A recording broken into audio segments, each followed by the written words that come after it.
Blog Talk Radio. Fantasy, sports, and politics. Get ready to rumble! You wanna talk smack? You in the right place. So take a step back before I get all up in your face. I know you got your little views, you know I got mine. But there's like 50 other dudes holding on the phone line. Your voice will be heard, sir. Next caller, please. And if I don't concur, we can agree to disagree. We're talking fantasy, sports, and politics. Fantasy, sports, and politics. Fantasy, sports, and politics. Fantasy, sports, and politics.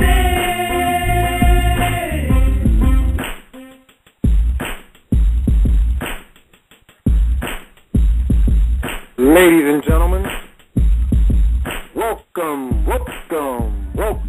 to Fantasy, Sports, and Politics.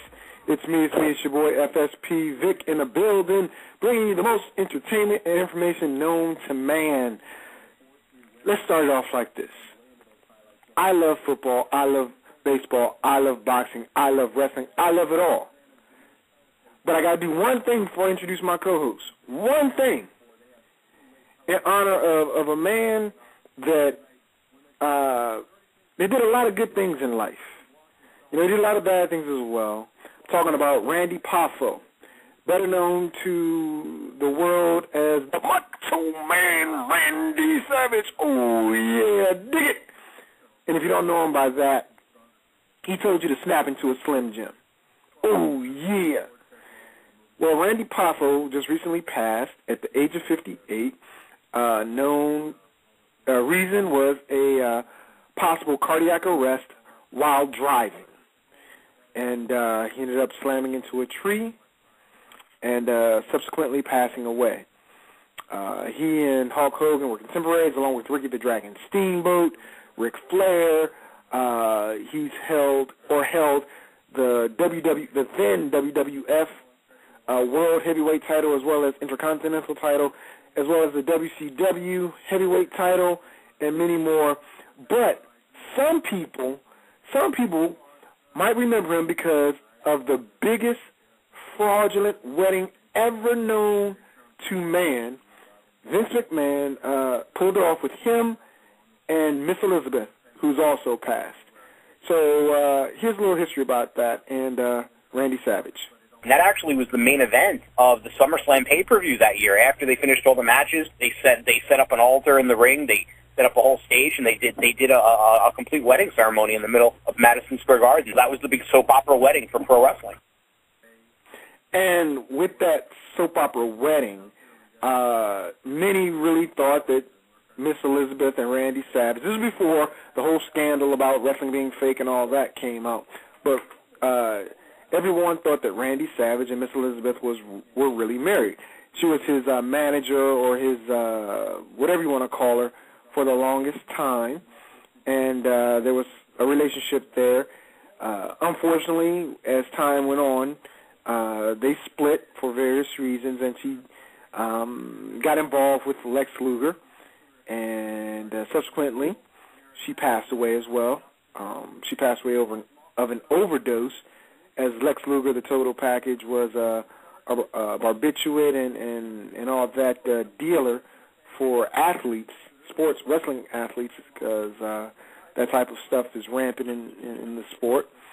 But he's now a paraplegic and turned his life over because he spent a lot of time in jail. But the long story short is that Randy Savage and Miss Elizabeth, other than Hulk Hogan and Ric Flair, you know, were mainstream celebrities for people that didn't know about Wahoo McDaniels, Dusty Rhodes, and Rick Rude and stuff like that. But they knew who Randy Savage and Hulk Hogan were. So I just want to say rest in peace, Randy Poffo. And you want to ask, why am I doing this on a sports and politics show?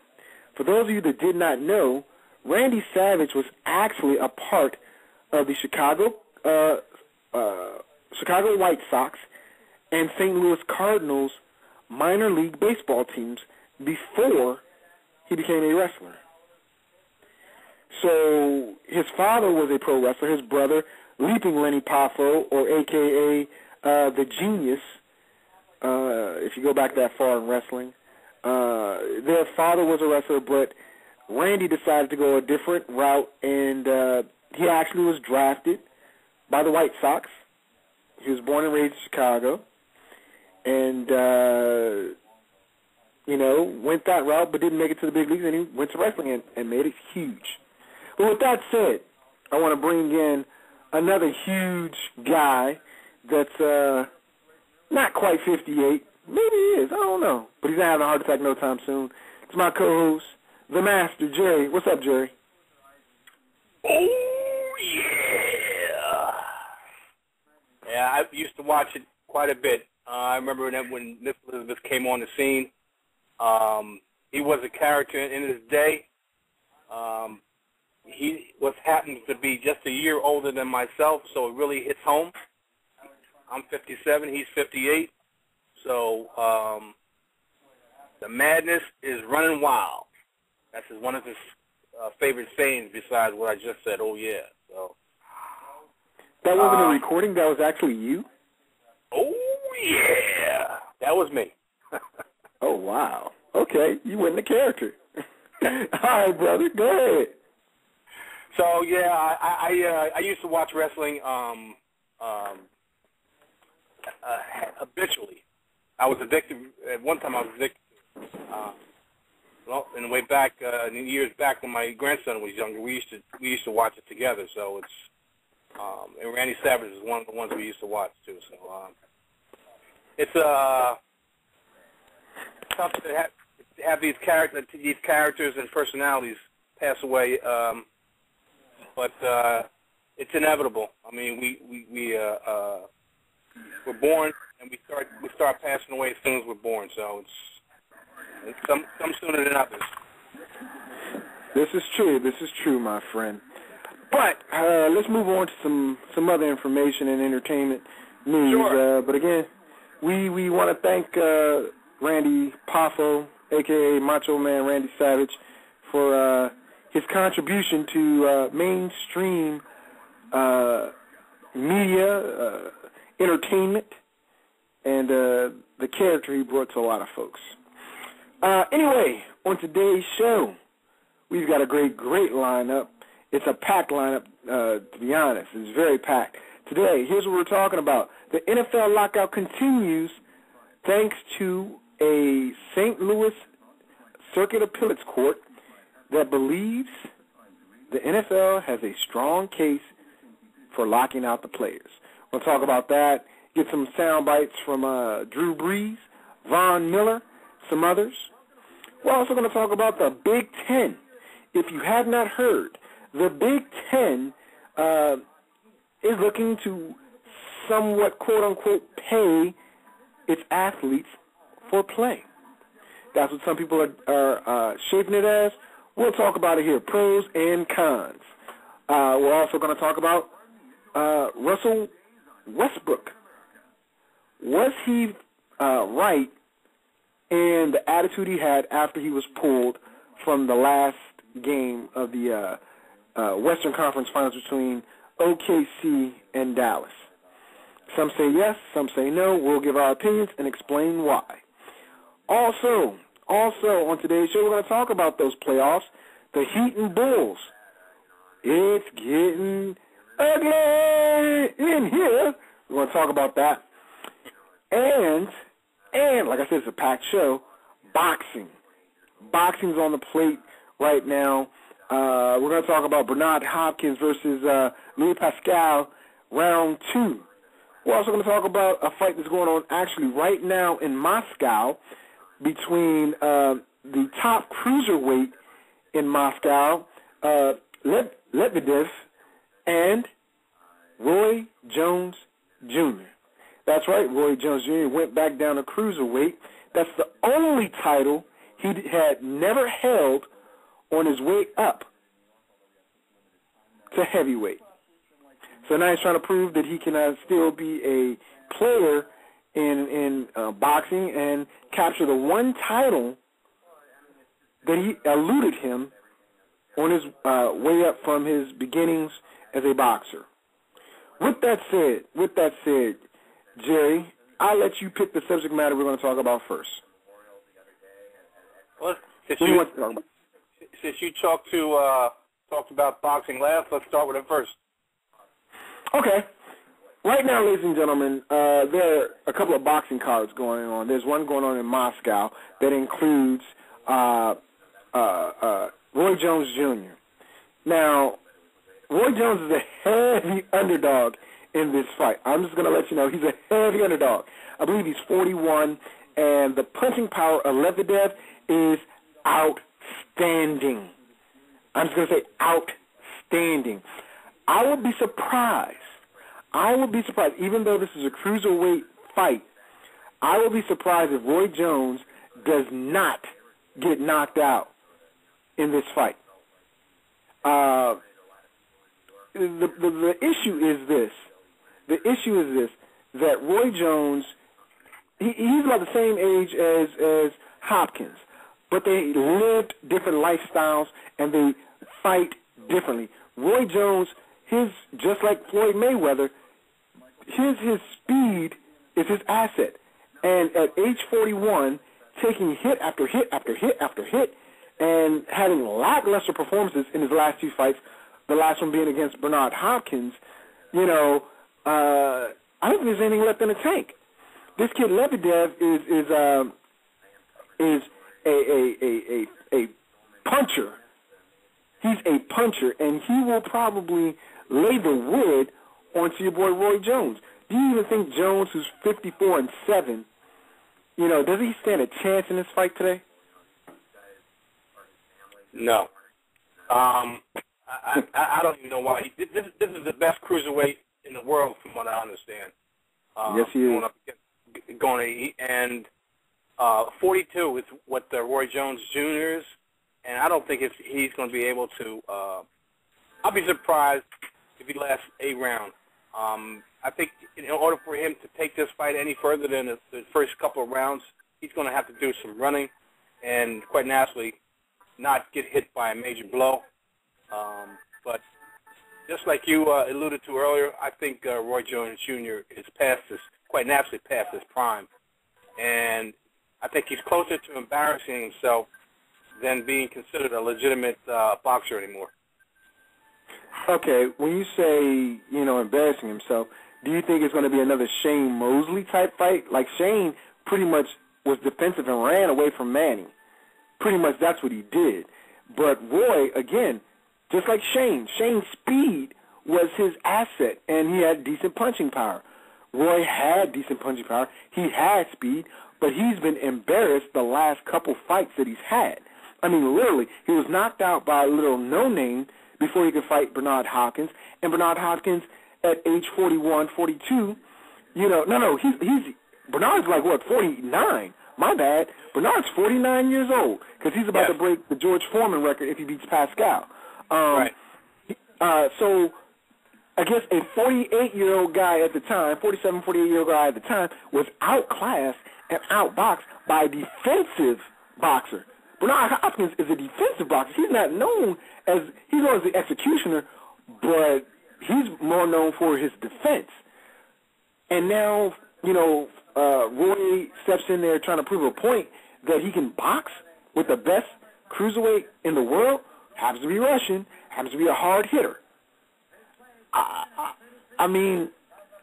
tell you what, I give him 5 rounds because right now I think he's in the same situation as Mike Tyson. And what I mean by that is this. Mike Tyson took on fights to get money to support a habit. Even when he did The Hangover, Mike Tyson admitted he did The Hangover just to support his cocaine habit. I'm not saying Roy Jones is on any type of narcotic or anything like that, but Roy Jones is trying to find a way to support his family and the things he's done. He had a cockfighting business at one point. That's not a legit business to make money off of. He's made bad investments, and I think, he's trying to prove something, and he's trying to sell fights, and he's trying to do things, but I just think that Roy Jones has lost a step. He's like Rocky right now, the real-life Rocky. Yeah, you're right. I think he's lost a step. I think he's lost quite a few steps. I think he's almost walking behind at this point. I think he is not a championship worthy bout. This is purely on name recognition only, because it's Roy Jones Jr. and it's one chance to maybe catch lightning in a bottle again. But it's sad to see these older fighters think they still have it, especially when they're in the 40s. Thinking they can go against these younger guys, and younger and more powerful guys. I just hope he doesn't get hurt, but I don't see a pleasant ending to this fight at all. Not for him, anyway. No. I mean, he might surprise everybody. Because last I checked, Roy Jones is a 10-1 underdog. Okay, I can believe that. And that's not good. No, it's not. Nope, not. I mean, not I can at make all. some money if he shocks the world, but that's crazy. Well, I guess a relative. Go ahead. You got somebody that's fighting in their own country. So he's sleeping in his own bed, and he's very comfortable where he's at. Roy Jones Jr.'s got to go halfway around the world to fight someone in a foreign country, and that guy's foreign in his backyard, in his home. Guys, I don't care what you say. He's got that going against him, plus the fact he's older, plus the fact he's lost, his skills are diminished. 10-1, that's probably right. I can't see him. I can't see him. I really, he's Roy Jones Jr., but he's in name only. Let me put it that way. Gotcha. And with that, we'll open up the phone lines. If you want to give us a call and talk about boxing, because that's the subject matter we're on right now, you can dial 347-637-3220. Again, that number is 347-637-3220, and we can talk about the subject matter. But I want to go to another boxer who's older than him, has had a better set of years, the past decade, I would say, than him, which is Bernard Hopkins. Bernard Hopkins is going against Louis Pascal, who, let me get his correct title. This is for the, I got it right here. It's going to be on HBO and HBO Showtime. Let me slow down. HBO pay-per-view, I believe it is. But the last time these guys fought, Pascal knocked Hopkins down in the first and third round. And then Hopkins gathered himself and really put it on this young kid, causing Jean Pascal, I apologize, and caused this kid to get a draw. And quoting George Foreman now, George Foreman said that Bernard Hopkins is going to knock this kid out by the 9th round.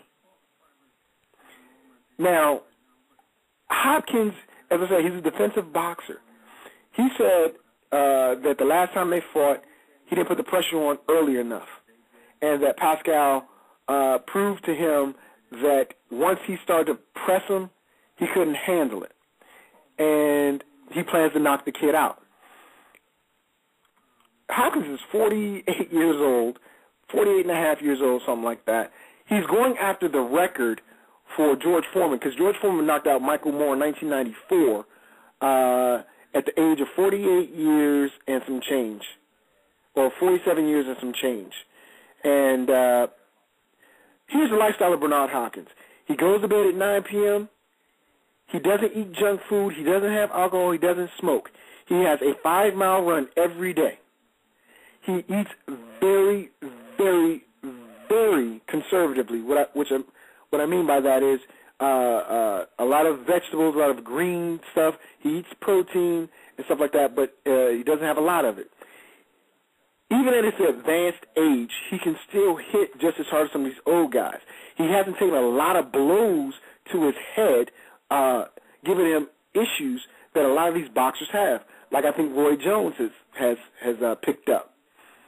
Like I said, he's a defensive boxer, so his longevity has lasted. He's made some great career moves where he's part of Golden Boy Promotions, and he's done some things to help better himself, I really think he has the opportunity to knock this kid out.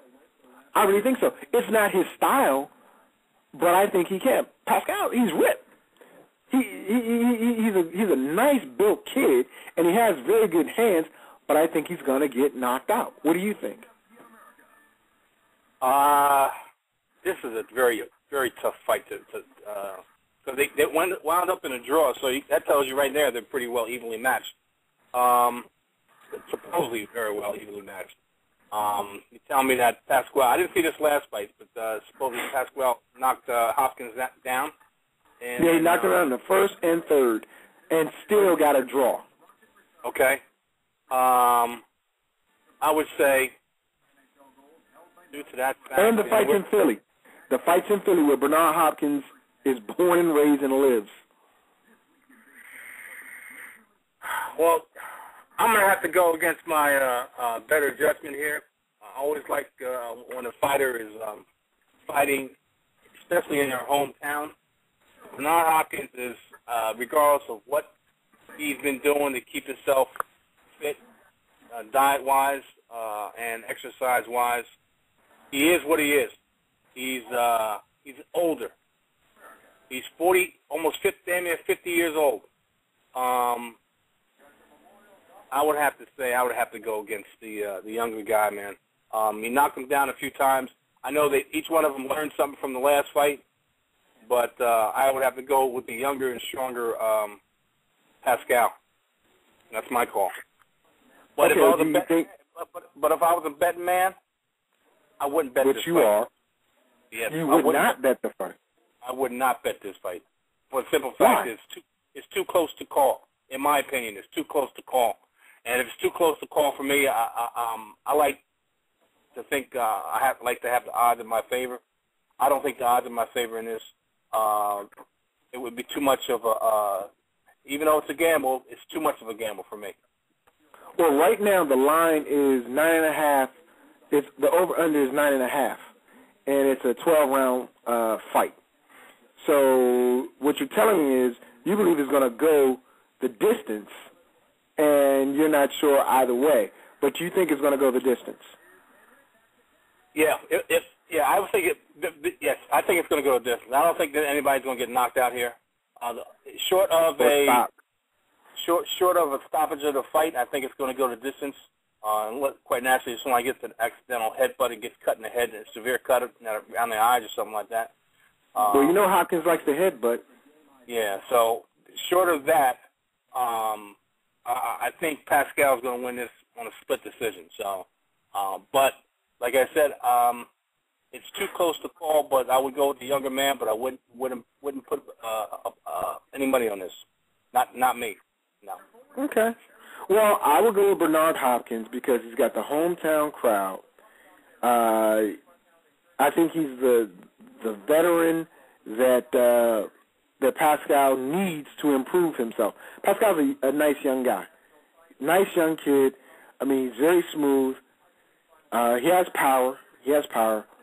But I don't think he's ever fought any. Well, he fought Bernard the first time, but besides Bernard, I don't think he's fought anybody that's such a defensive fighter as Bernard Hopkins.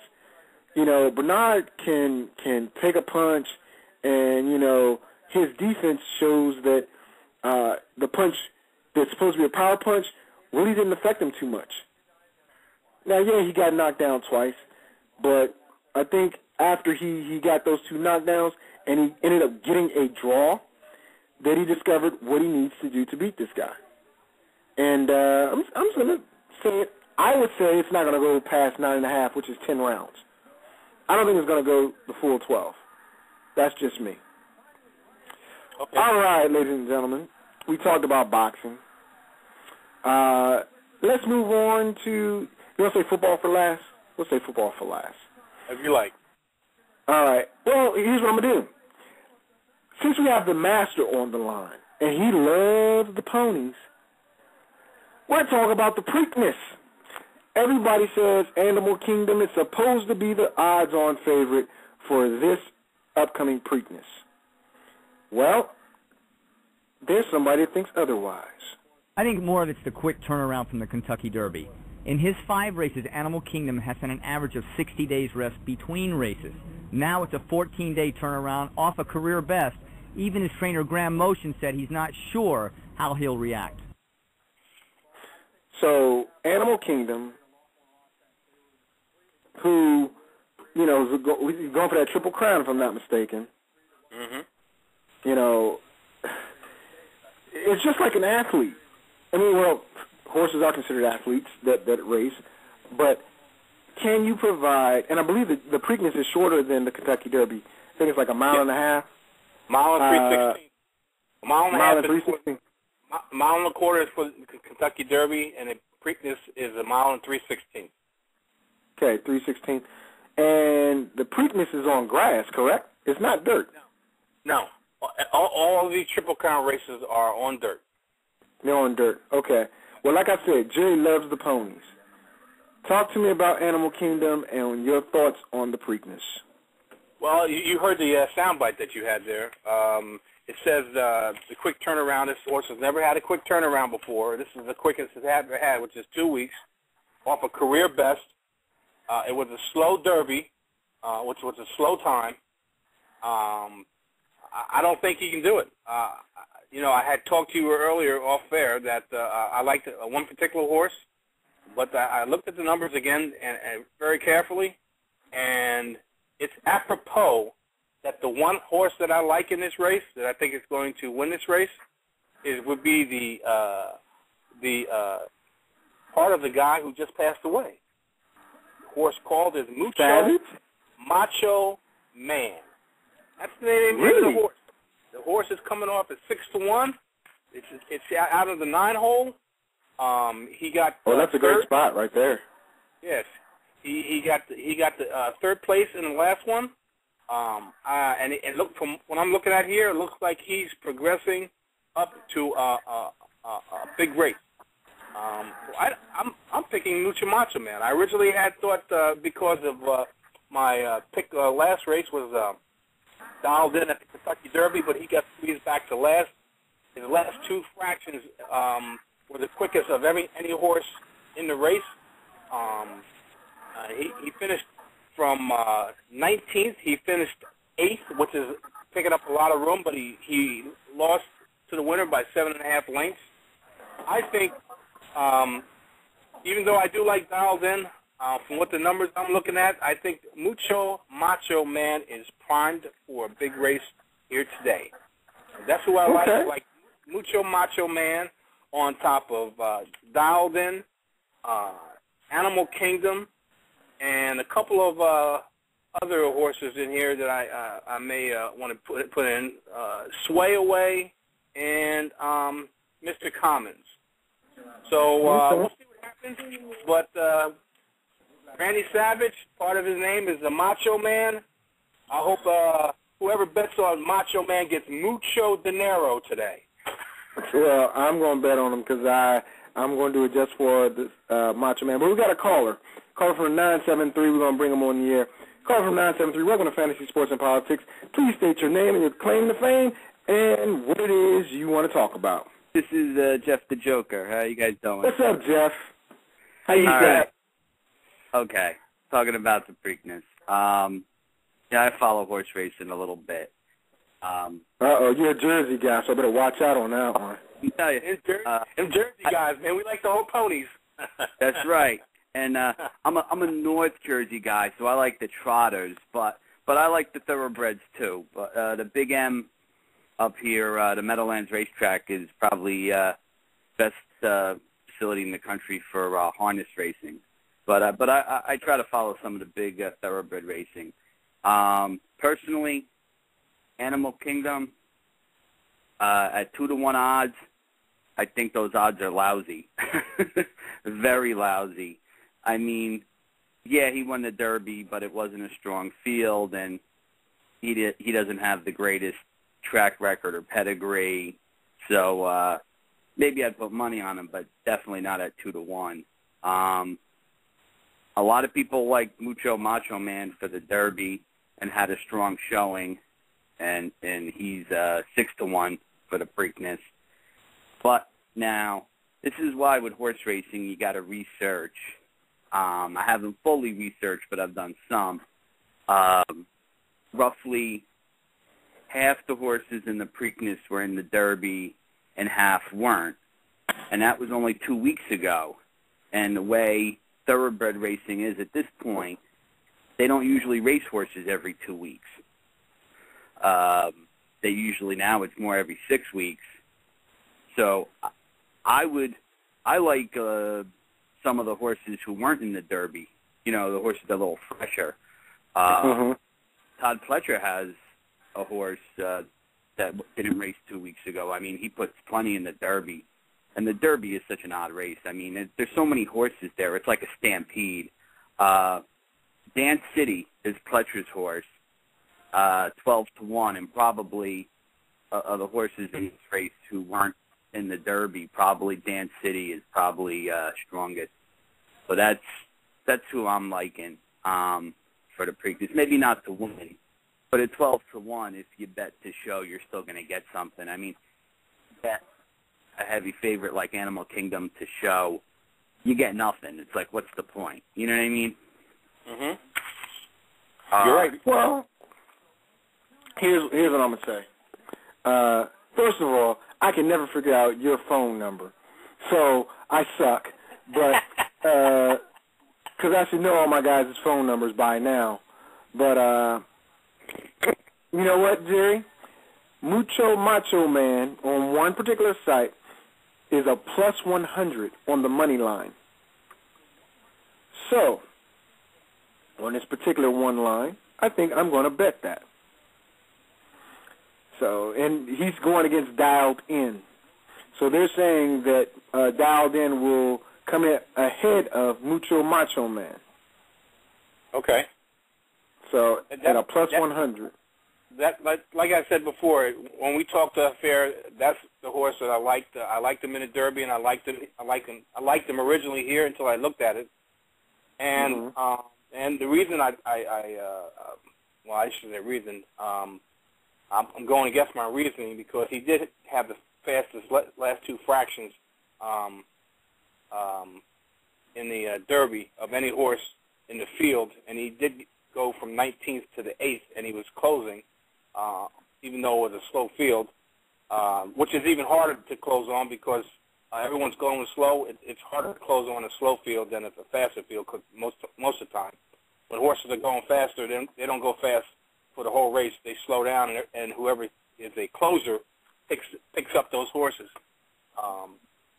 So I'm liking Mucho Macho Man. I'm taking a shot, 9-2, 6-1. Mucho Macho Man 6-1, Dialed In's 9-2 morning line. I'm going with Mucho Macho Man. I'll probably kick myself, and you'll probably talk about me, but that's okay. If that's the case, I'm leaving it alone. But all right, Jeff, I love you, brother. So, got a question for you, real quick, on this before we change the subject matter. Do you believe that Mucho Macho Man will finish ahead of Animal Kingdom?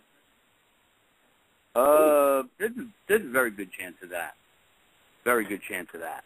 Because right now it's 105, a positive 105 to, and Animal Kingdom has he's the favorite, 135.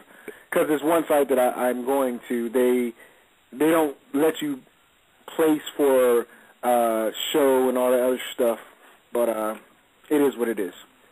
Okay. I mean, Animal Kingdom has one great race, and now people are talking about him like he's Secretariat, and right, exactly. Every horse that wins the Derby is Secretariat. Until they can say they didn't freaking win the next race. So. I'm not feeling it though. But something I want to bring up. Go ahead. You'll probably get to this next week, but in UFC, a week from tonight. Is Matt Hamill, the Hammer. Getting knocked out by Rampage Jackson. That's what I'm hoping not to see, because I'm very biased, because I met Matt Hamill. I know. And he's a super nice guy. And, I mean, I don't follow MMA too much, but I'm probably going to be watching that fight.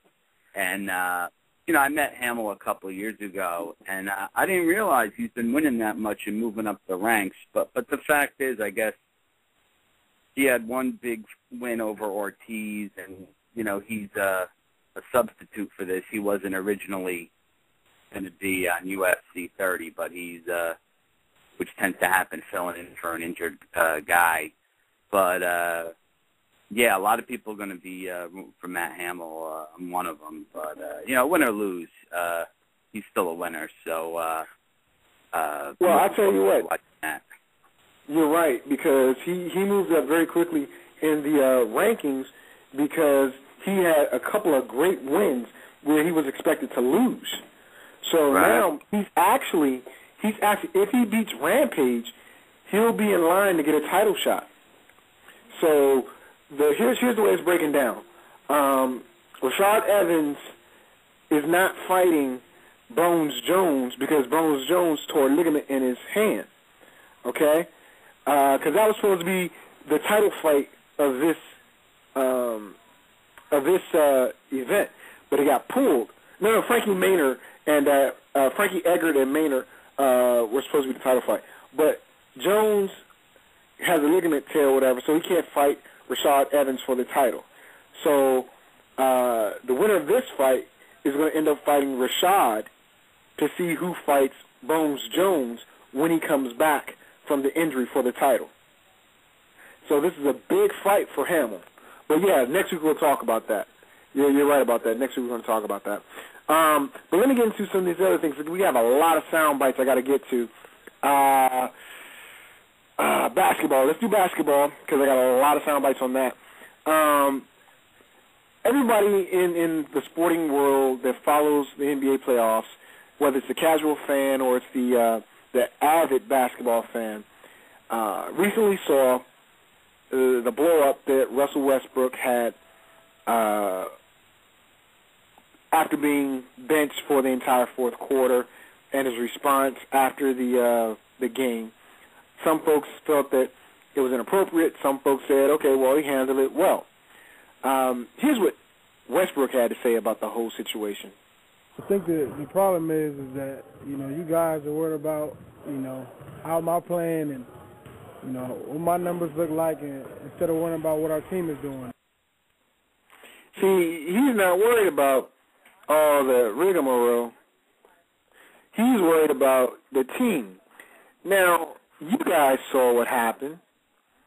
You know, let me ask one by one real quick. Do you feel as though if that were you and you were having that type of night, would you have reacted the same way, Jerry?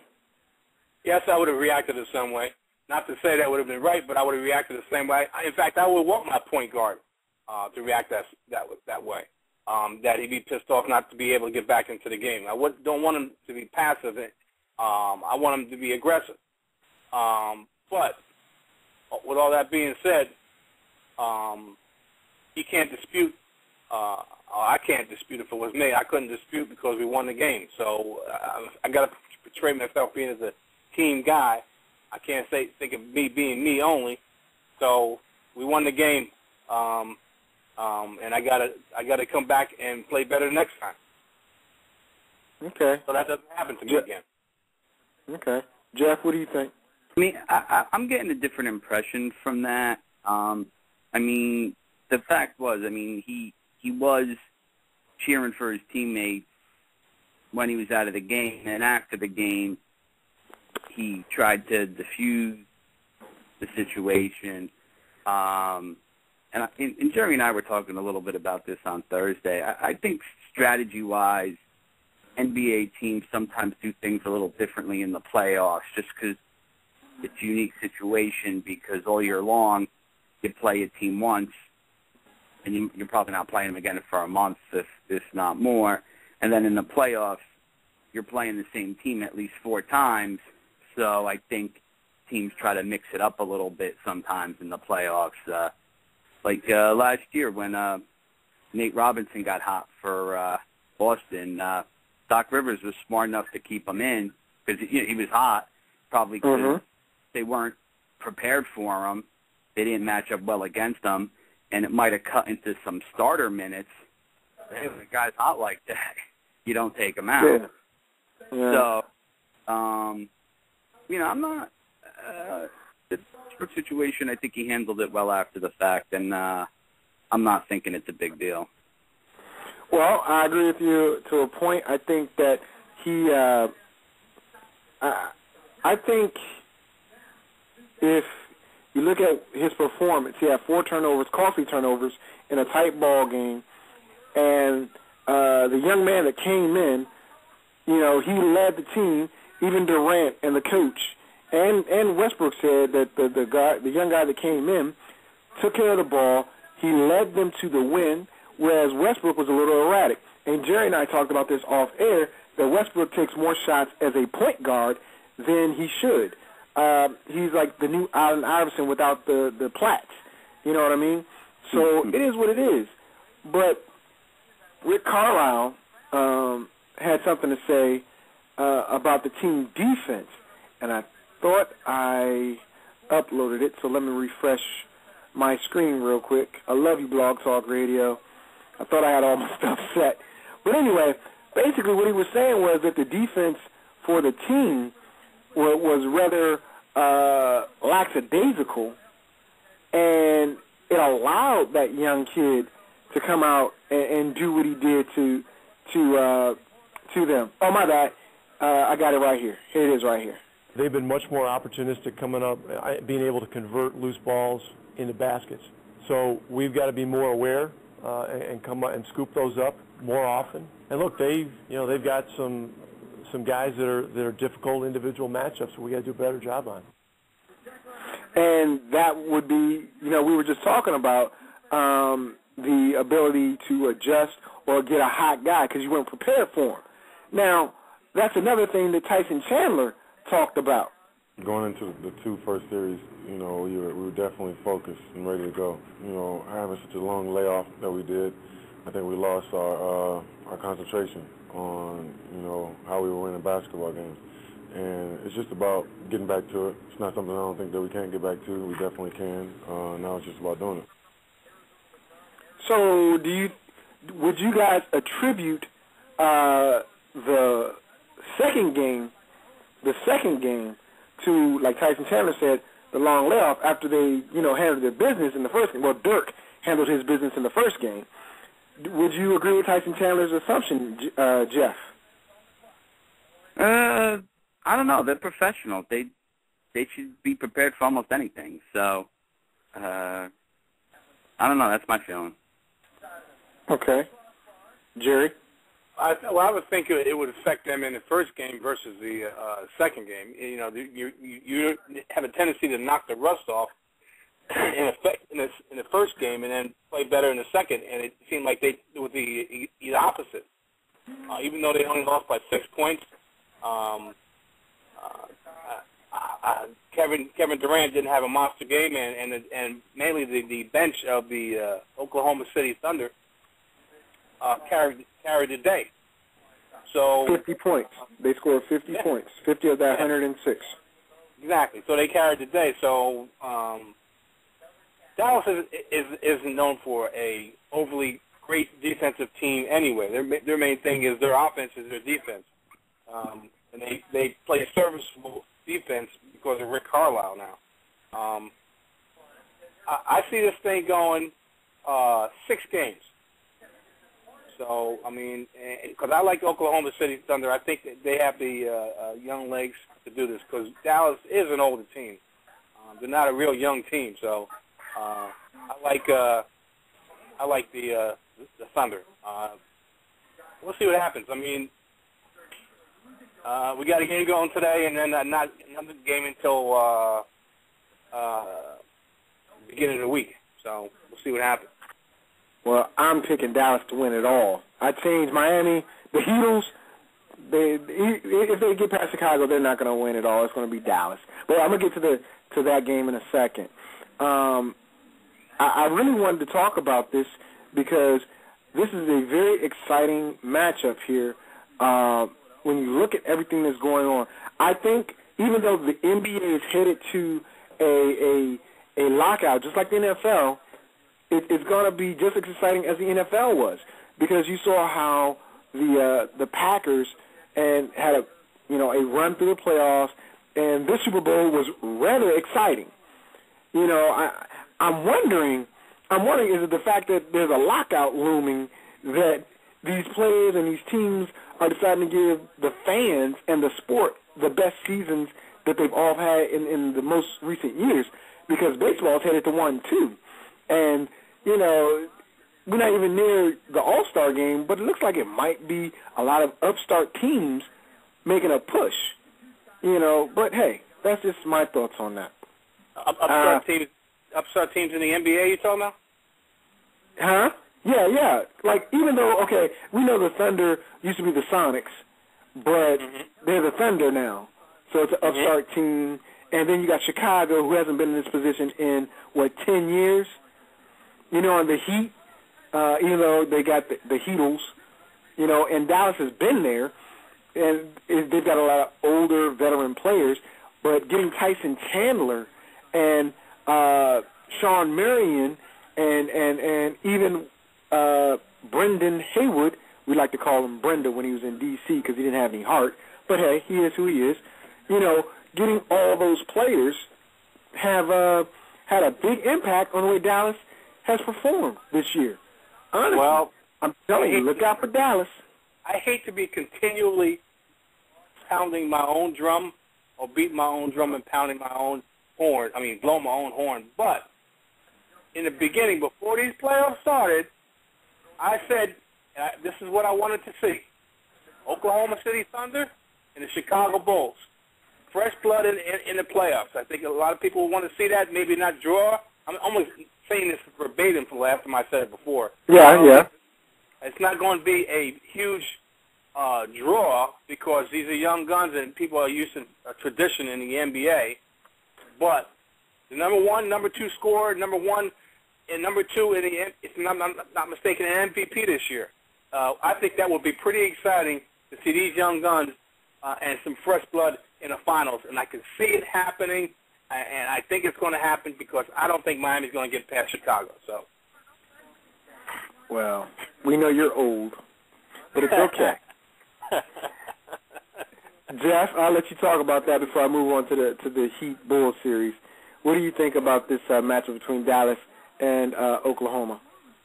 I mean, it is a classic matchup, young guns versus the veteran squad. Personally, I always seem to believe all the negativity about Dallas, especially Nowitzki. And, as great as he can play, like the last game, like all great players, his career is not going to be considered complete unless he wins a ring. And he'll always have that rep for being soft.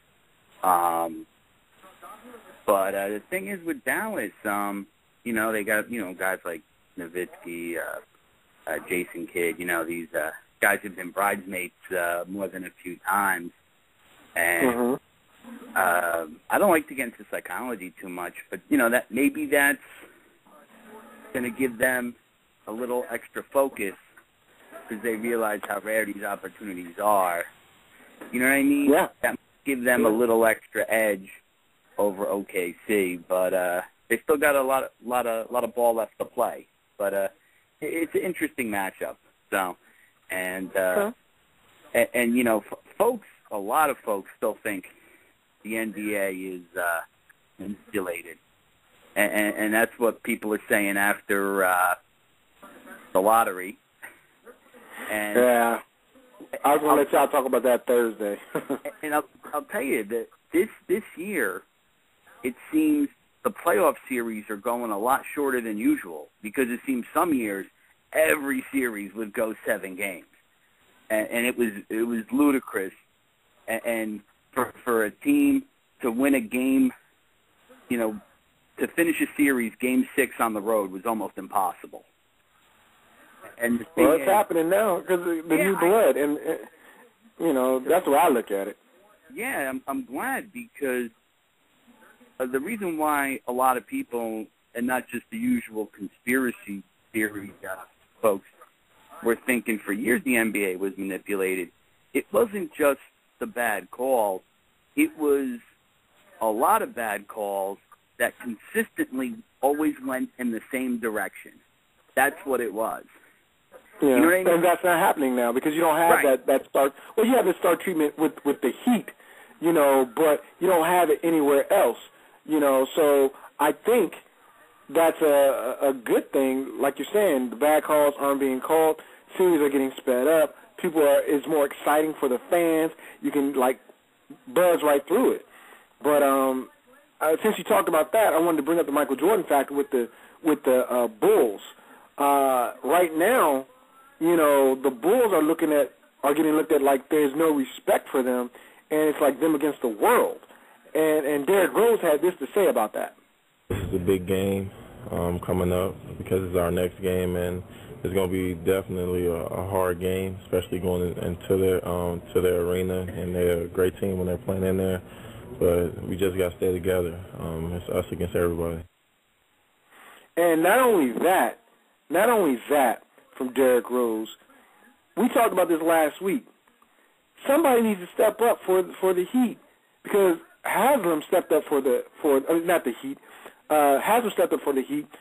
This guy right here needs to step up for the goddamn Bulls if they have a snowball's chance to go down there in Miami and not wither in that Heat.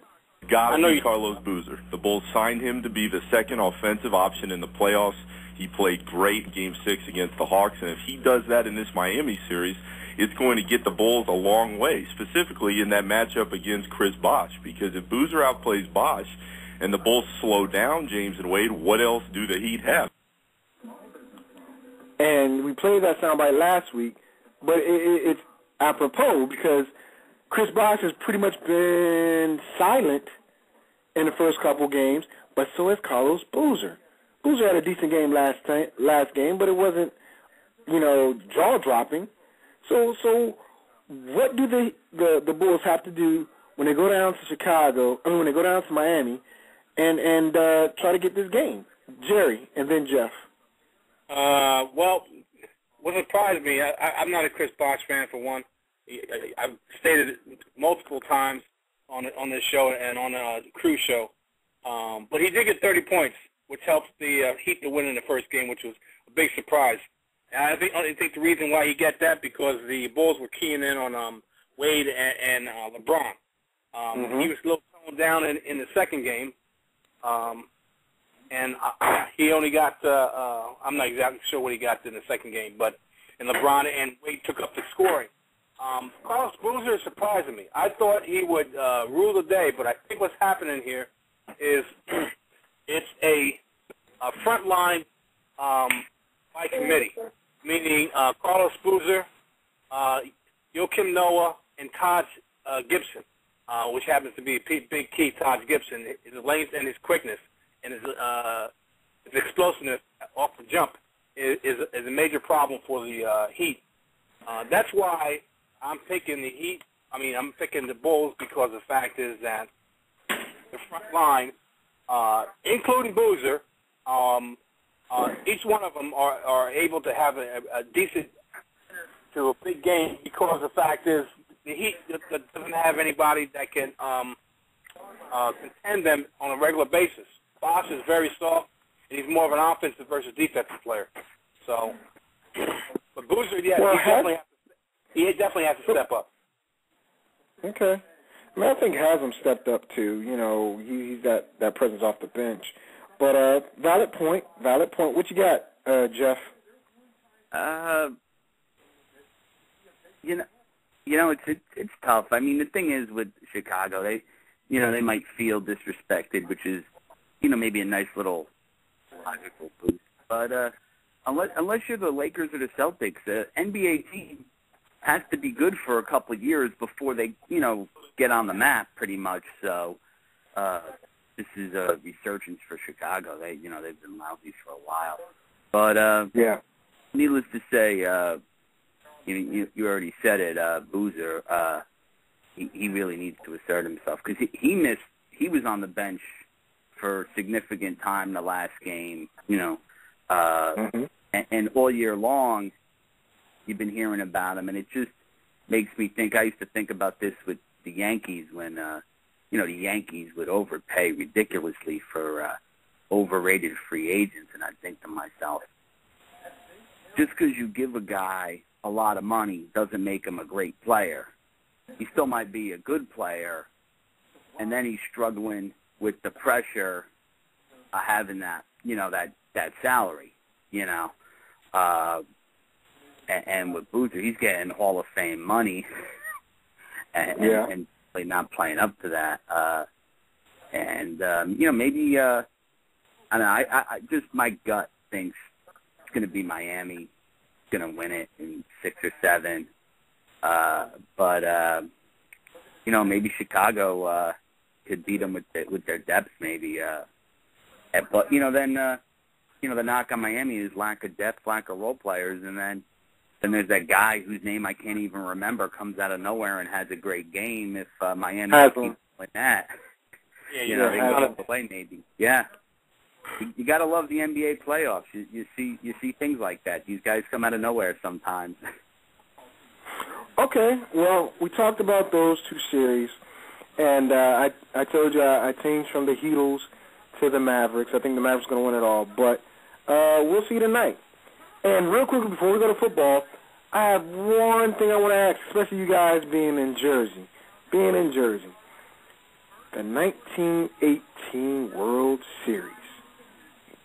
Was it thrown? Billy Buckner has this to say about a curse, but I just want to know, was it thrown? I'll ask you guys in a second, but here you go. It's kind of a joke. When you're frustrated and you haven't won, it's just something to talk about. The Red Sox have won a couple times, and they have a great organization now and great ownership and great place to play, great atmosphere, and just a few short years ago, they were still going through their frustrations, and now everything's fine. Well, everything's fine there, but 1918, the Red Sox, or the Boston team, who was the Red Sox, won a series that a lot of people say was thrown. Jerry, you were around then. Just joking. But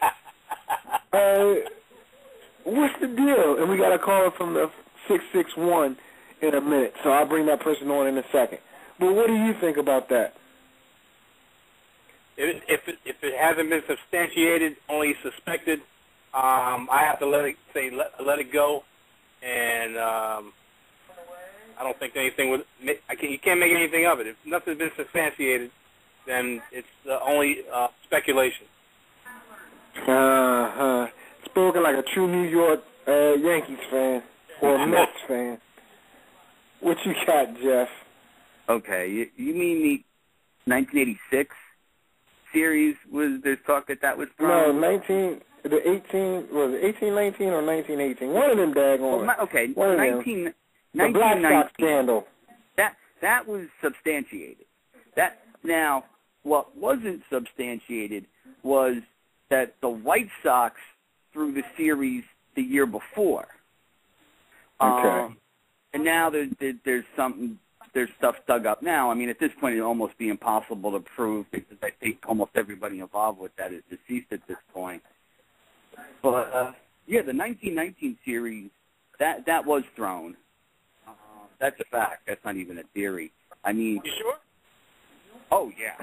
Are you kidding? I think Jeff was there in a different life. Okay. I don't believe in reincarnation, but, it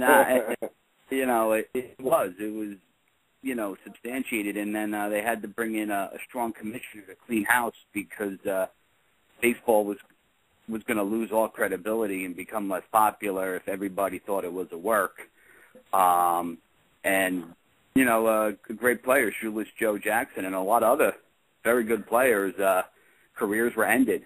And, that's when they made strict rules that even if a player knows about a fix and doesn't speak up, they could be permanently expelled. The 1918 World Series was between the Chicago Cubs and the Red Sox. Okay, I thought it was the White. Oh, that's the Cubs. In 1919, it was the White Sox, right? But if there's starting to, some evidence was dug up that 1918 was thrown, and that was part of the inspiration for the following year.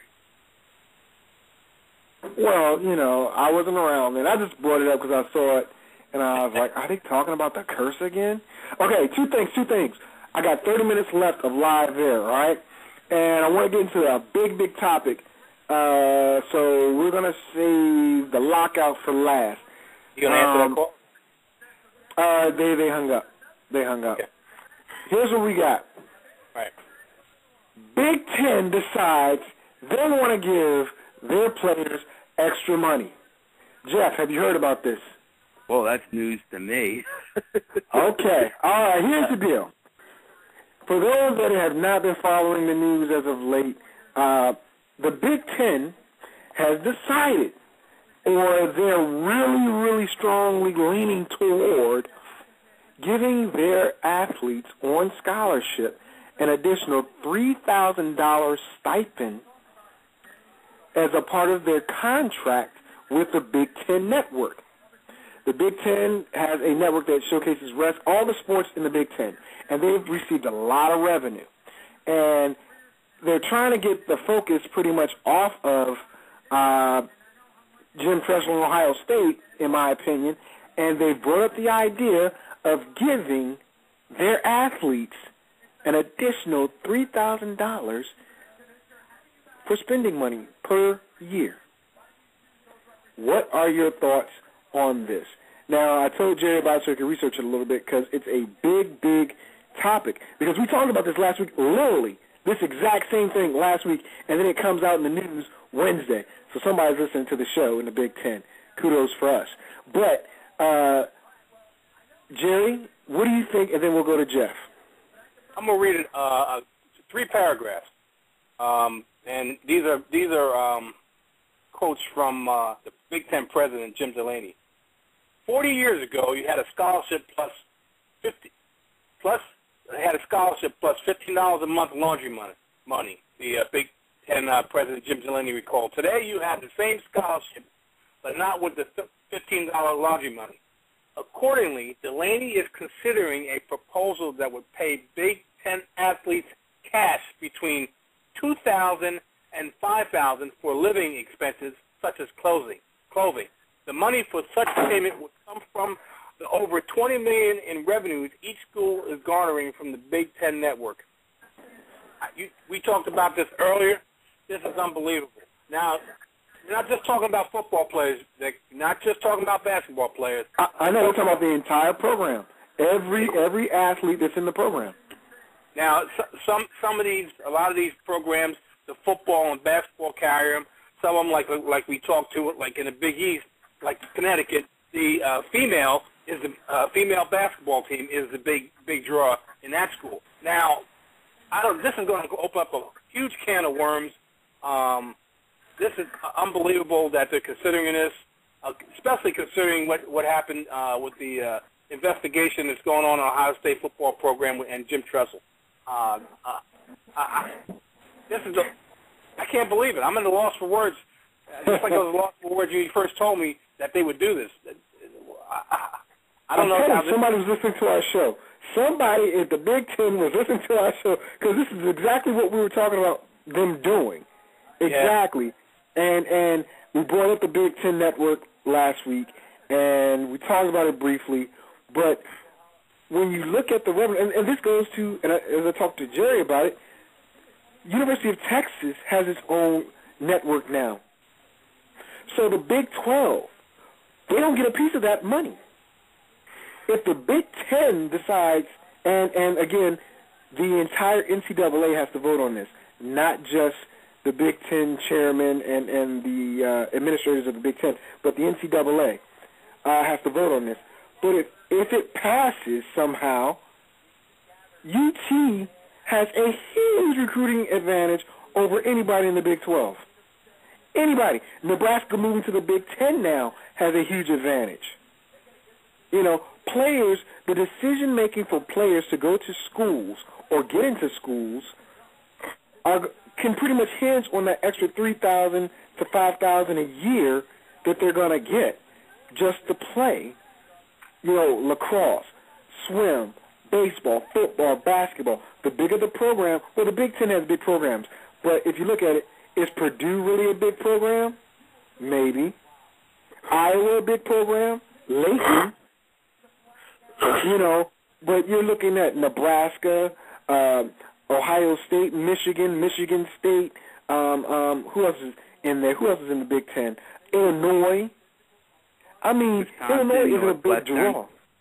Northwestern. Well, yeah, but Northwestern you got to have it. Northwestern is a brainy school as well. So, but giving them that opportunity. Here's another issue that you have with this.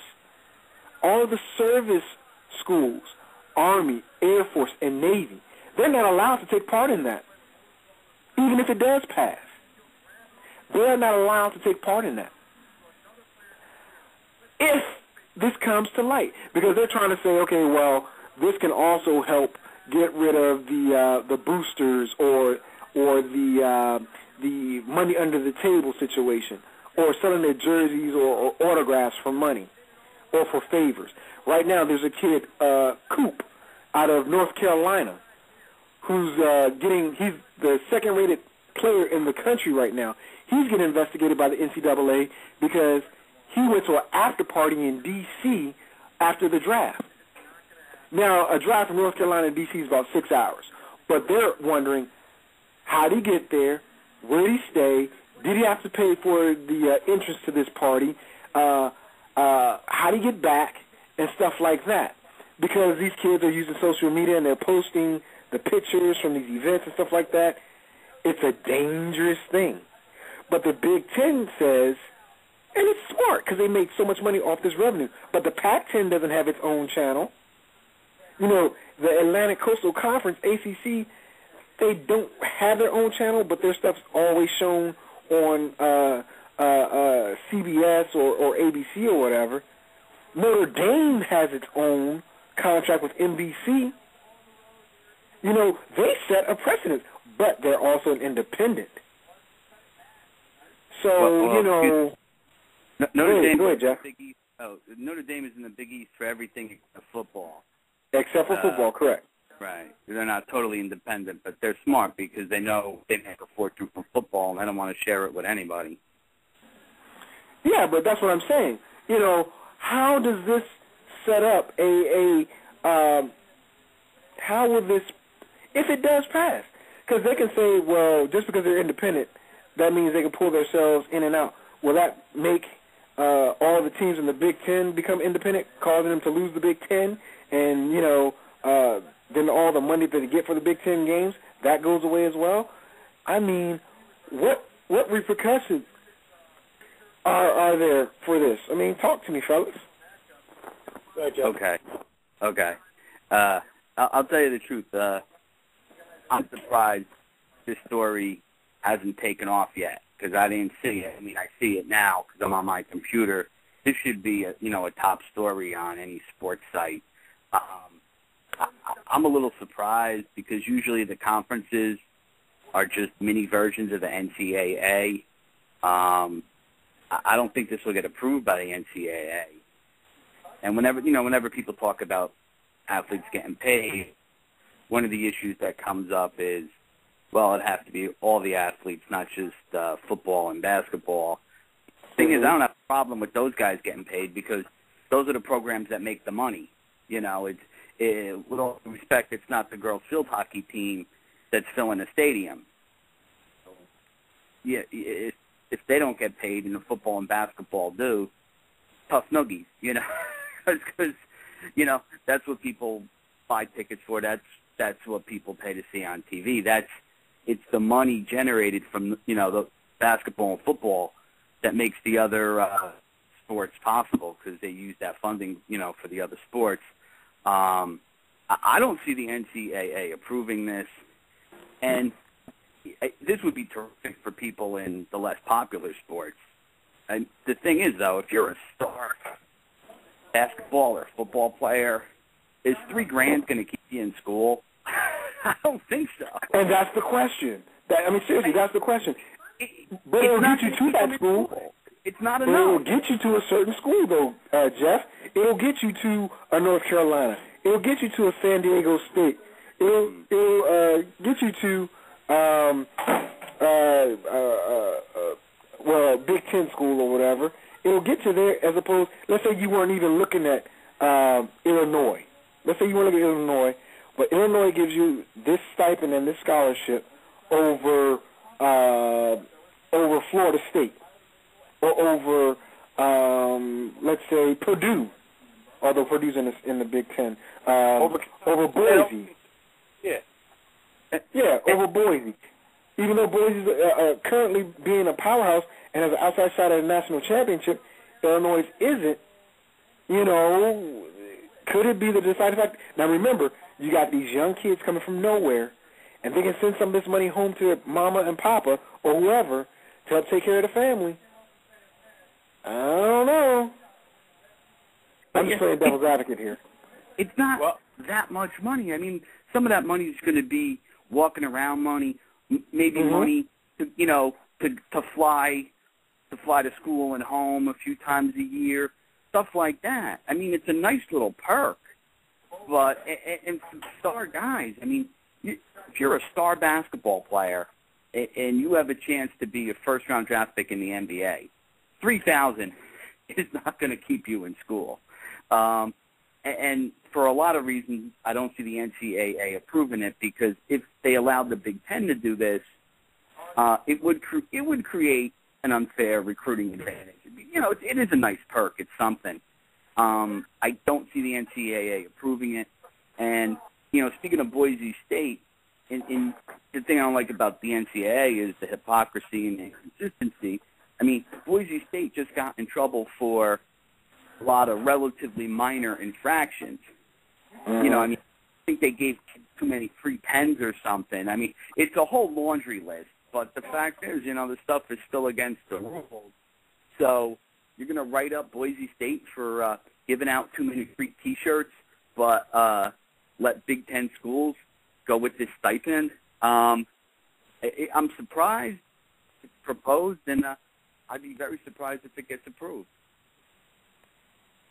Well, so will I. But go ahead, Jerry. Go ahead. I think this. It's an incentive to get some of these big athletes to school. I don't know what the stipulations are in a scholarship, if they have to stay a certain amount of years to be able to get this. Is it $3,000 for 1 year or $3,000 every year of scholarship? That's my question for one. And $3,000 a year. $3,000 per year. Okay, so and plus the fact is, I don't care how much money they're getting. I should say how much money they're getting. They're getting this money. The boosters are still going to add on to that. I can guarantee you that you give somebody an inch, they're going to take a mile. So 2,000 and 5,000 is an inch, and the mile is the booster giving him some more money. So it's just feeding an athlete money. They're supposed to be in amateur status. Only will promote illicit things happening in the sport, in college sports. Anytime it's got money to do with it, and you got a young kid, 19, 20, 21 years old or whatever, and he's getting money thrown at him, there's always a chance of bad things happen, especially in college. Okay. So. I agree 110%. But I just thought I'd bring that up to you guys, and maybe I can talk about it on Thursday, because I know that's right down the bookie's alley. We got to get with them, see what's up with them, make sure everything's okay with Black as well. But we got 15 minutes left of live air, so what I want to do right now is transition to professional football. But this is a hot topic. Keep your eyes open for it, guys, all right? As we get ready for professional football, here's what I'm going to do. Carrying the ball 20 times a game requires power and valor, not niftiness. The water bug and whippet-backs rarely survive the wail and howl of the banshee. Stacked defenses in the pros. They must meld the buck of a billy goat with the sudden surge of a sprinter. He does not move with polish or slickness. His method is not Grand Prix, but demolition derby.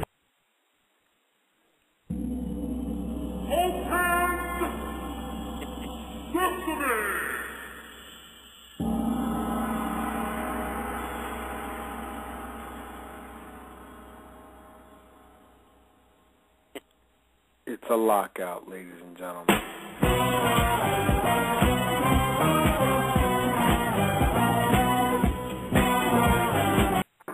All right, ladies and gentlemen, it is a lockout, and I'm going to let Jerry take it from here. Start it up, Jerry. You have that soundbite, so go ahead and talk about it. Well, the NFL has, and the players, I shouldn't say the players, but the Eighth Circuit Appeals Court has thoroughly disappointed me. It was quite obvious that this was an owner-generated lockout, that the owners wanted to weaken the union or even try to break the union to satisfy their greedy ways. There was another player recently that said that they were completely happy with the way the split was now 50-50, but because there's more money, they feel that the owners should get more money and the players should get less money for doing the same amount of work. And even they try to add an 18-game season. This is not right. We'll have to, and quite natural, they want to wait until after the appeals decision is seen in court. I had been optimistic that we were going to have football on time. Now I am not so optimistic. Things are looking pretty bleak unless they do something quickly. Time is slipping away. Early June and beyond is getting fast until the beginning of the season. It's September weekend. I don't know, Vic. Well, I mean, here's the deal, guys, and Jeff, I'm going to let you jump in a second, but the fact is this, and I really don't know anybody's political stances here. You know, we do a political talk show and stuff like that, and we agree on certain things. Some, you know, I think I've said that my political stance, but I don't think you guys have ever said it. But the fact is that the owners went to a appellate court that is pro-conservative, and the ruling basically said this. It did not say that the owners had a right to lock the players out. It did say that the owners may have a case to prove, whereas the first judge who ruled said, no, the owners really don't have a case. It makes no sense. Why stop the business from going where it is? A 50-50 split is what's going on, and if you wanted 18 games, then the players were willing to give you 18 games, but stay at a 50-50 split, which to me makes sense. It really does. And, you know, it's like, okay, fine. We're happy with the money we're getting. You want us to play 2 more games. Okay, not a problem. Oh, and by the way, I want to give you less money. Now we have a problem. Because what you're telling me is you want me to play more games, you want me to take a bigger chance of getting injured, and I'll have a harder time adjusting because the season goes longer, less time for myself. The expectancy of a football player is 3.5 years as it is. And by the way, as a rookie, you know, I'm not going to be able to make that much money to begin with. But you want to pocket more money. And that's what's pretty much happening. And Jeff, go ahead and talk about it before I cue up these two sound bites.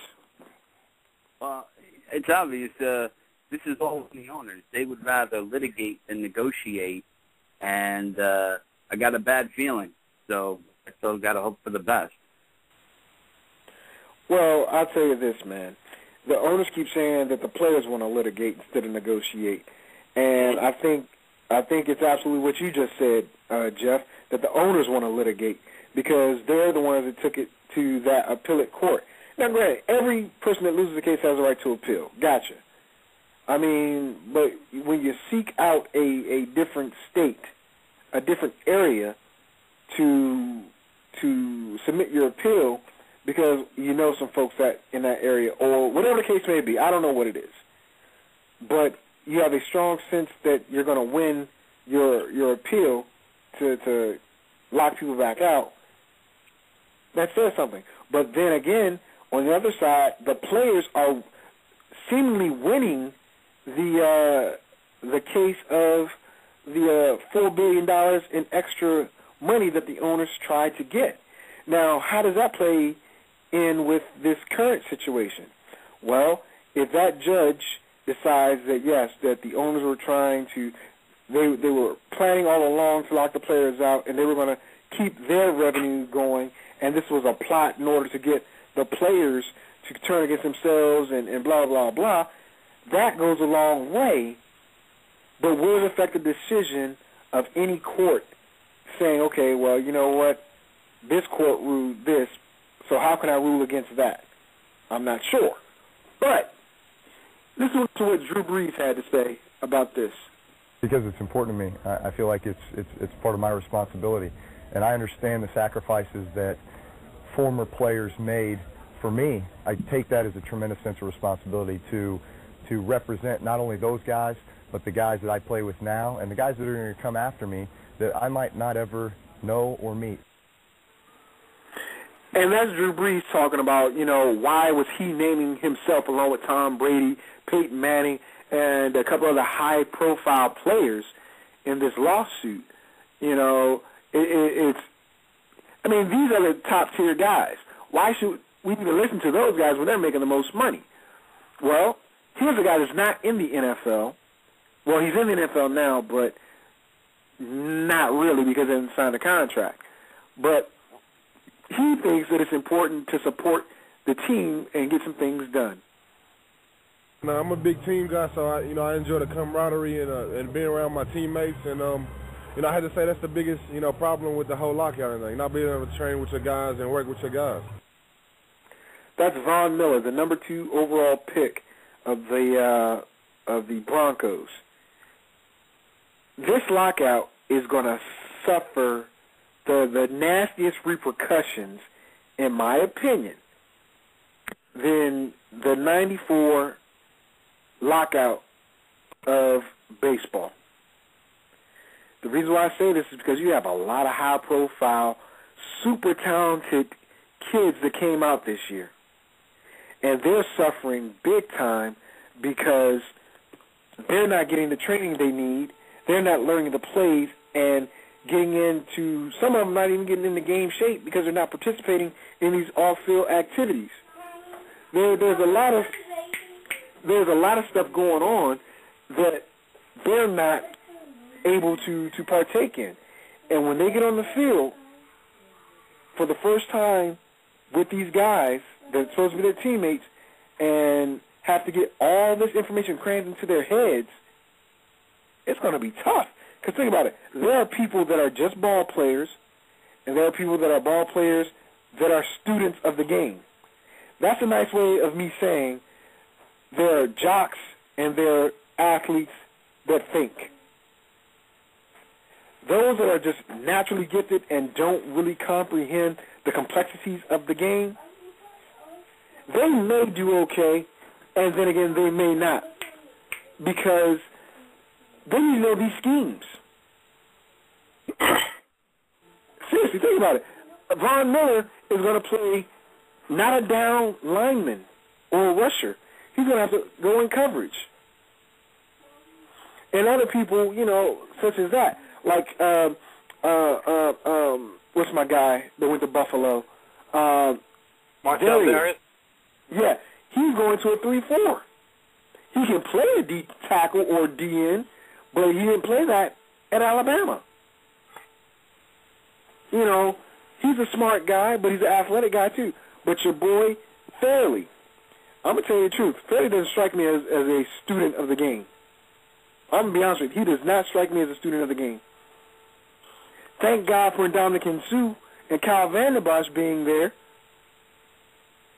but I think he's going to suffer. What do you guys think about the pros and cons for the young folk that are coming into the NFL? And I'll start with Jeff, then Jerry. Well, I mean, it's obvious this is an disadvantage to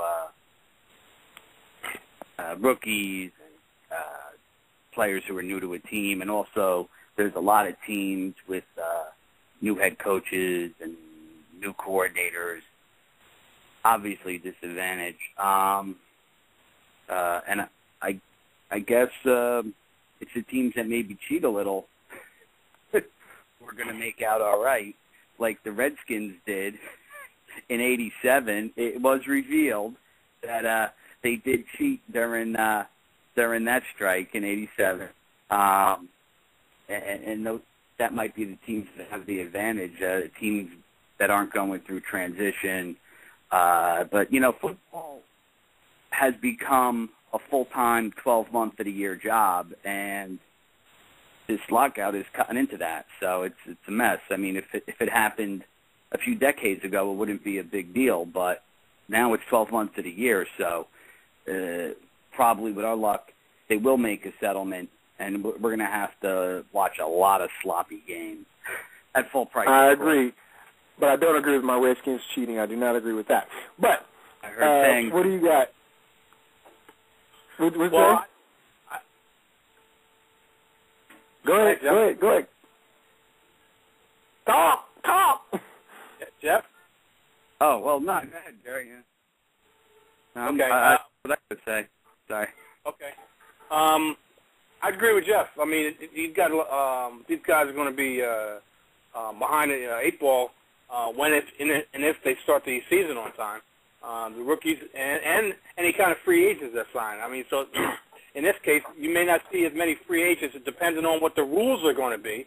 So no one has an idea of what the rules as in pertaining to free agency, whether it's going to be 4, 5, or 6 years, depending on what rules they want to go to. If they lift the lockout or start playing ball and not have a complete CBA, it has a lot to do with player movement, trading, free agents signing around. You know, rookies quite naturally are going to be behind the 8 ball. And also, I just wanted to mention, I don't know if you know this or not, that all the other major sports, NHL, NBA, and the Major League Baseball Players Association, had also filed a joint friend of the court brief on Friday supporting players of the NFL. So really, yes, because quite naturally, you know, the NBA is going to be going through this shortly. That they may be going through a lockout, so this has strong ramifications for that. And next year, I think the Major League Baseball contract may be up. So yes, end of this year. Yeah, so this has ramifications to all the other major sports too, because if the owners can get away with it in NFL, then the other owners in the other major sports will try to do the same thing. So this is a strong thing, strong support they have to throw behind whatever the NFL right now. Plus, besides them, I got to cut you off. Jerry, I got to cut you off because you got to make your announcement right now, ladies and gentlemen. I'll let you finish your point. Jerry has a major announcement that he needs to let out right now. Let it go, Jerry. Okay, starting next Sunday, which will be the 28th, 29th, 10 o'clock. I have a half-hour show. It's going to be called The Master Plan. I'm going to be talking about any subject that's out there right now. So I could be talking about politics. I could be talking about male-female relationships, male-on-male relationships, female-on-female relationships. I could be talking about football, baseball, NHL. Tune in because you never know what I'm going to cover. You'll be seeing it within a week or during a week what I'm going to be covering for that particular day, like next Sunday. It's 10 o'clock in the morning, So 10 o'clock, 10:30 at night. 10:30 in the morning. Half-hour show. Starting from All right, now. ladies and gentlemen. It's called The Master Plan. You'll see it next Sunday right here on FSP Radio. We got you covered. Thanks for listening to us live. We're about to go into overtime right now. Okay. Sorry to interrupt your what you were saying about the lockout, but I had to get you your live time and to announce your radio program that you're going to go with. And, Jeff, we're going to talk to you about an opportunity as well. So don't be all mad, Jeff. No, I'm happy. Jerry's got a lot to say, so this gives him more of that opportunity. Well, you're going to have opportunity to do some music, since I know you like to post music on Facebook, but we'll talk about that offline. But finish your comment, Jerry, about the lockout and the sloppiness of play and the effect it's having, or it's going to have.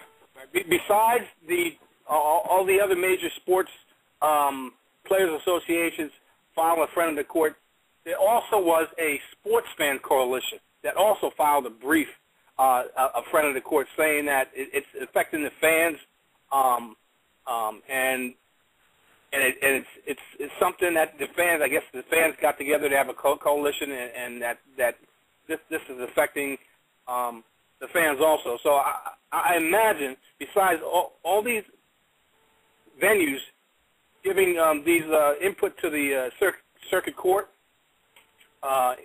in St. Louis, that hopefully they'll take a look at it and realize that the owners are trying to screw not just the fans but the players also, and give a just ruling, what I consider a just ruling, and lift the lockout, and not go along with Wellington Mara or not Wellington Mara. The owner of the Giants has to say that if the players get their way, it'll be chaos. Well, I'll tell you what. If I could find that, I will sign my name to that coalition of fans because I'm highly upset. I know the bookie would too, because he got his taste of fantasy football. And here's a question I had for someone. I forget. It's one of the NFL. Fabiano. He posted something on Twitter about if you have a certain question about fantasy football for this upcoming year, and it's a good one, we'll do it live on the show or whatever. And my question was, give me a reason to play fantasy football in a strike-shortened season. Well, that's right. Give me a reason.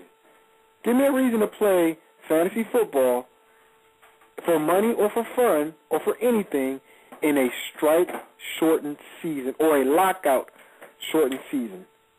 Why? I want you guys to answer that question for me, because you guys play fantasy football just like I do.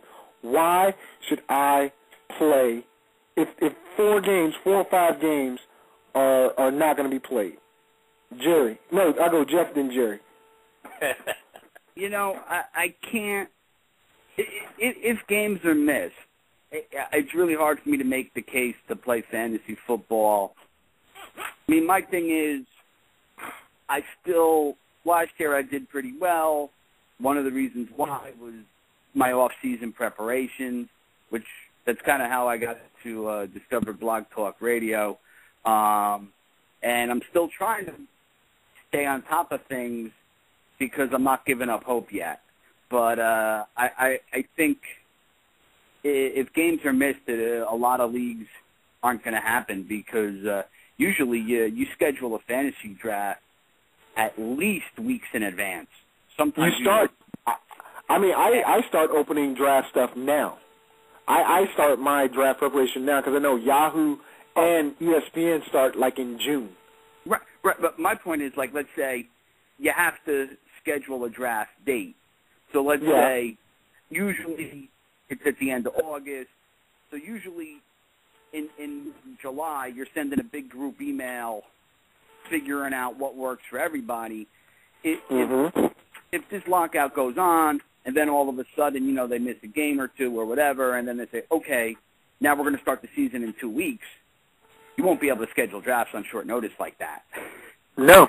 people's there's going to be a schedules. lot of casualties, a lot of missing teams and missing leagues. But like I said, I'm still preparing because I don't want to be caught napping if these guys can kiss and make up.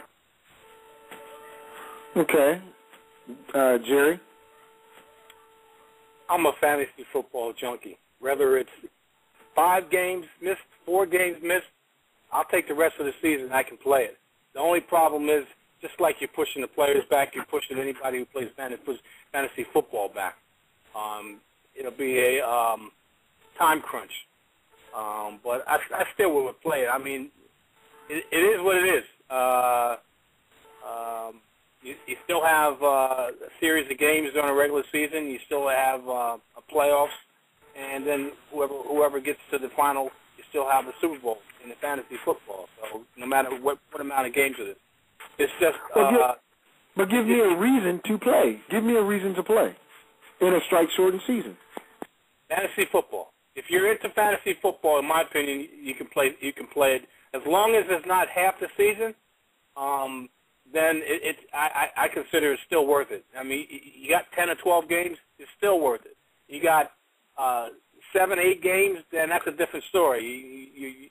It'd be a waste of somebody's time that you play with half a season. But if you got 10, 12, 13 games to play, you can manipulate it around that you have a regular season and then playoffs, and you still have that competition.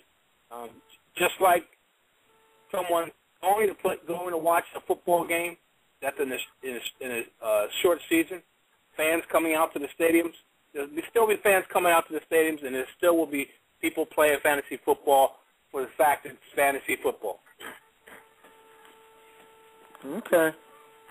I mean, I'm only asking because, to me, as a owner of several leagues, how do I convince my folks to come back when, some of them are playing fantasy football just because of the camaraderie. They don't mind putting up a couple bucks, on a chance that they win. Then I have those, such as yourself, who are diehard and are really trying to win the money and want to play, but they're enamored by the season and not knowing who is going to be playing, and the fact that it is such a shortened season, and folks haven't had really organized training activities, that injury is going to be a big problem. So why should I waste my time? In my opinion, you're putting the horse before the cart. We haven't come to that point yet. So there's a lot of negativity and negative thoughts thinking that there's going to be no season, or I should say a shortened season. You're going to be missing some games. I still don't think so. I may be holding out false hope, but I think they're finally going to get this thing done before the regular season starts, because there's too much at stake, money and fan-wise, and they go hand in hand. There's too much at stake to screw up America's #1 game. It's way too much at stake. Well, your boy Roger the Hammer Goodell, as my boy would say, doing something to him. Doing something. Now, before I get out of here, I got to do this one thing, because this is a story, and it's brief. We can talk about it. But here we go. Minnesota, the Vikings. It's not about Brett Favre, not about the Favre, but earlier last week, there was a report that Ziggy Wolf had made arrangements with a town 10 miles away from where the current Metrodome is to build a new stadium. Well, and the governor of Minnesota stated that he didn't care if if the budget wasn't done or whatever. They were going to build the stadium because it's going to put people in construction back to work. Now, all of a sudden, there seems to be some type of breakdown. It might not happen. What are your thoughts, guys?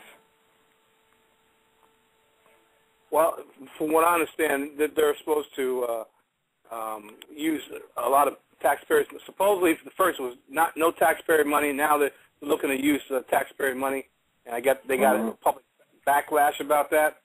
So that's probably why the governor backtracked. If that's the case, there could be a possibility Minnesota moves to another venue. So we'll see what happens. Los Angeles, maybe? You think they have the team in L.A.? Or do you think Jacksonville goes to L.A.? I still think there's hope for both of them to stay in Minnesota. I don't think Jacksonville's going to make that move.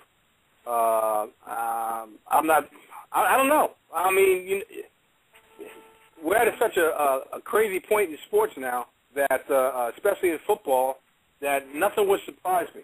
And these owners seem so arrogant and so greedy that you never know, they just up and move.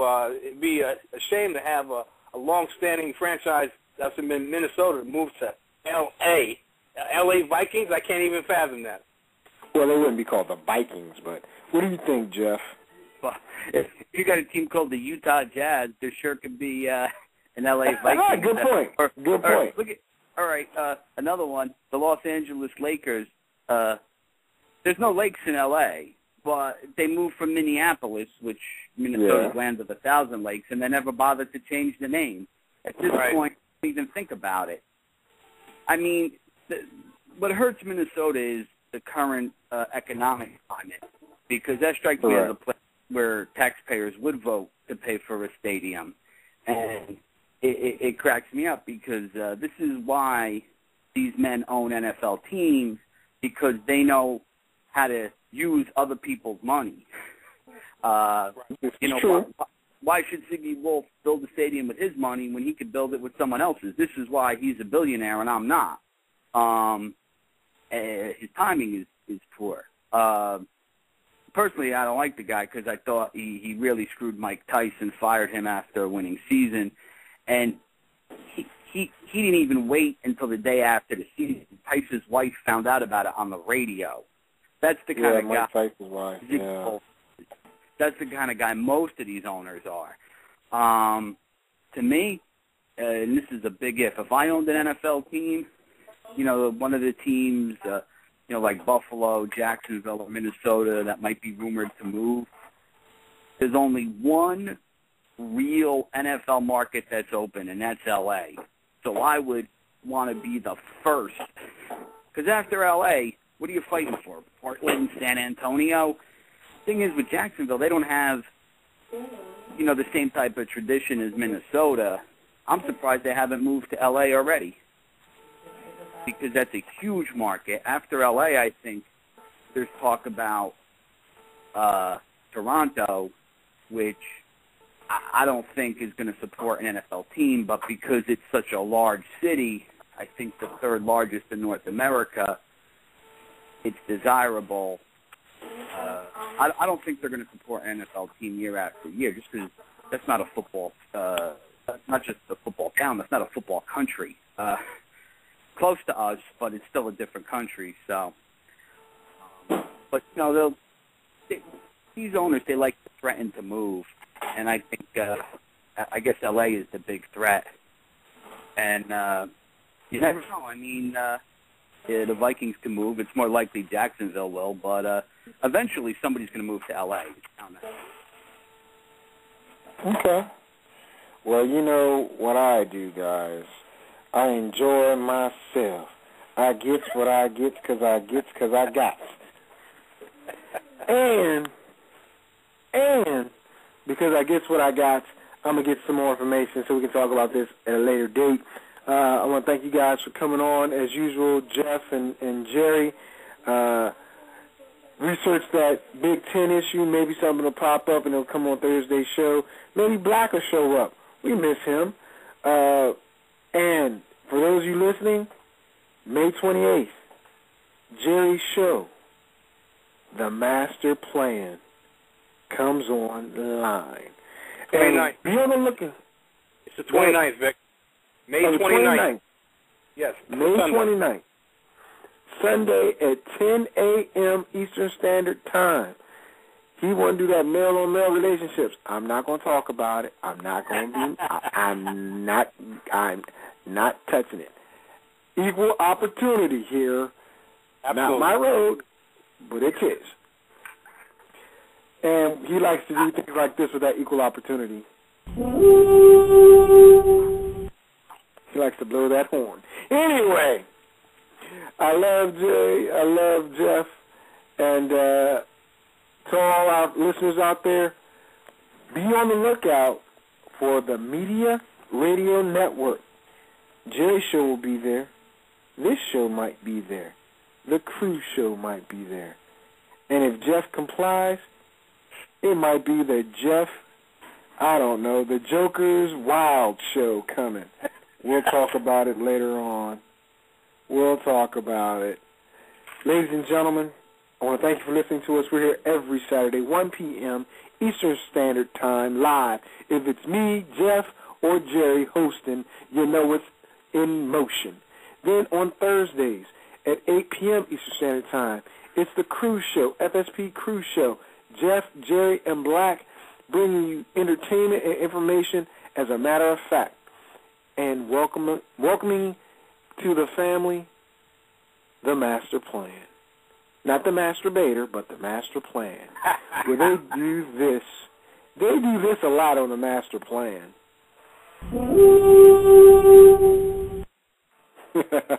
I'm just playing around. Thanks for listening to us. I'm your host, Vic. That's Jerry. That's Jeff. And you have been listening to Fantasy, Sports, and Politics. Get ready to rumble! You want to talk smack? You in the right place. So take a step back before I get all up in your face. I know you got your little views, know I got mine, but there's like 50 other dudes holding on the phone line. Your voice will be heard, sir. Next caller, please. And if I don't concur, we can agree to disagree. We're talking fantasy, sports, and politics.